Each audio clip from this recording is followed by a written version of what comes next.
Doctor Mohite यांच्या बंगल्यासमोर रस्त्याला तळ्याचे मुसळधार अवकाळी पावसामुळे खोपोलीकरांचे जनजीवन विस्कळीत. मातीभराव टाकून तयार केलेला पर्यायी कच्चा रस्ता पाण्याखाली गेल्याने सिद्धार्थनगर वासियांचा संपर्क तुटला. सिद्धार्थनगर नागरिकांकडून खोनपा प्रशासन व ठेकेदार यांच्या विरोधात तीव्र संताप.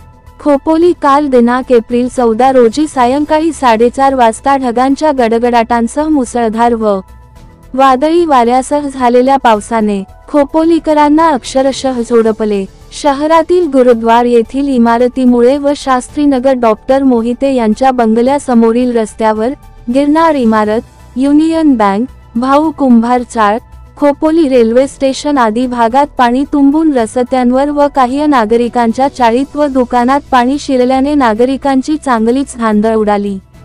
शहरातील सखल भागात पाणी तुंबल्याने नागरिकांचे जनजीवन विस्कळीत झाले.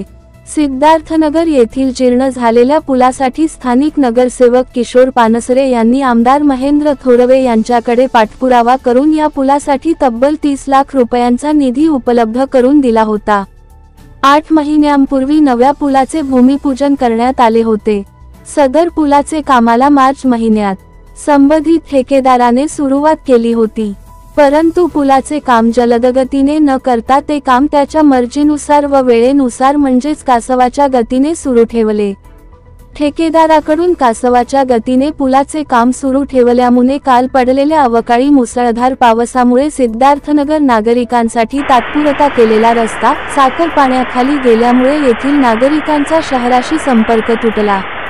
तसेच येथील महिला, नोकरदार वर्ग, ज्येष्ठ नागरिक व विद्यार्थ्यांची मोठी गैरसोय झाल्याने सिद्धार्थनगर येथील नागरिकांकडून बेजबाबदार, कामचुकार प्रशासन व ठेकेदाराविरोधात संताप व्यक्त होत असून संबंधित जबाबदार असणारे अधिकारी व ठेकेदारावर कायदेशीर कारवाई करण्याची मागणी होत आहे.